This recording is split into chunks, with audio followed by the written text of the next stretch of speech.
So guys, as all of you know, a trade just happened. And it's a trade that is big enough to basically make me come out of retirement on this channel. And that's just a joke. Videos will be coming soon. I've actually been kind of preparing a few. I've been doing a lot of research. And I honestly, for this year anyway, more so than anything, I'm trying to kind of do a lot more longer videos, a lot more well-researched videos, and put a lot more work into the videos I do put out, because I won't be able to put out too many more videos. But anyway, I won't be able to put out too many consistent videos every day like in December, but I'm trying to kind of up the quality of the videos more than kind of keep up quantity. But don't worry, videos will be coming back, and I've got a big enough one planned for next week or two. But anyway, a massive trade happened today, and basically it was a trade between the New York Knicks and the Dallas Mavericks. The New York Knicks gave up KRISTAPS Porzingis, Courtney Lee, and Tim Hardaway Jr. And the Dallas Mavericks gave up Wesley Matthews, Dennis Smith Jr., and DeAndre Jordan. And to be honest, player for player, it is not the craziest trade. And a lot of people are looking at it from the Knicks' perspective that, okay, it frees up a lot more space in the salary cap. It frees it over two max free agents, which hilariously enough, it actually doesn't. They're genuinely only have 74.6 million in cap space, which isn't actually enough for two max players, but it's not that far off. However, at the same time, I'm going to be talking about why I think this is one of the craziest trades in NBA history. First of all, this isn't an Anthony Davis situation where he may leave in 2 years.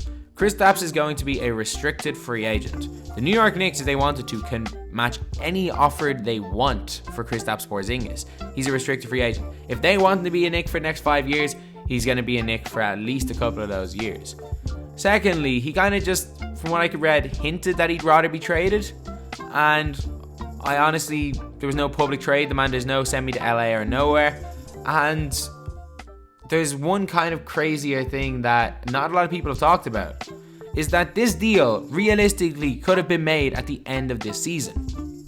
And a lot of you guys are kind of wondering why that makes much of a difference. If they want to get rid of Porzingis, get rid of him as soon as possible. But this could make all the difference. This could be the difference between this being trading a guy who may be a risk.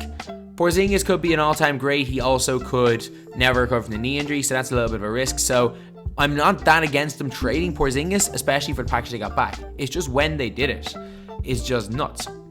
So basically, with the way the NBA draft works, the bottom 4 teams in the NBA all have an equal chance of getting the number 1 overall pick. If you look at the bottom 4 teams, the Phoenix Suns have won 11 games, the Knicks, who are currently the worst team in the NBA, have won 10, the Cleveland Cavaliers have won 11, and the Chicago Bulls have won 12.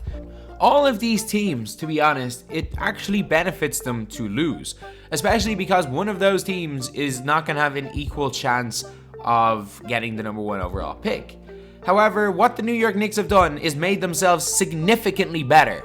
Like, when you're one of those bottom teams in the NBA, if anything, you're trying to get younger, you're trying to get less experience, and you're trying to develop your team. You're trying to make it a young, exciting team. You're trying to make it so that their players get better in the future. So what have the New York Knicks done? They've got in a guy who was an All-NBA first-team member 3 years ago. We've got in Dennis Smith Jr., who had a really good rookie year, who honestly just couldn't play well with Luka Doncic. Dennis Smith Jr. is a brilliant basketball player. And Wesley Matthews, who is just a solid player. That team, along with Emmanuel Mudiay, Kevin Knox, are not going whatever. They went 10-40 through the first 50 games. That team is winning at least 10 of those last 30 games. And you just never know. With the way the NBA is, with how hard teams are tanking, they may have screwed up tanking.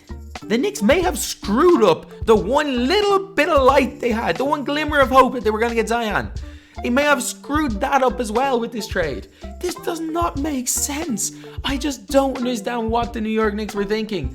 I honestly don't, because they made they traded away a potential Hall of Famer, and they also went and traded 4 players that may stop them from getting another potential Hall of Famer in Zion Williamson. You never know with the draft. Players may not be good. They may end up getting the steal of the century outside that top 2 or 3. But there's just so many reasons not to make the trade, and I can't even think of one reason to make the trade. But anyway, leave in the comments with your opinion. I'm just in shock. Thank you guys for watching. Please like, comment, and subscribe.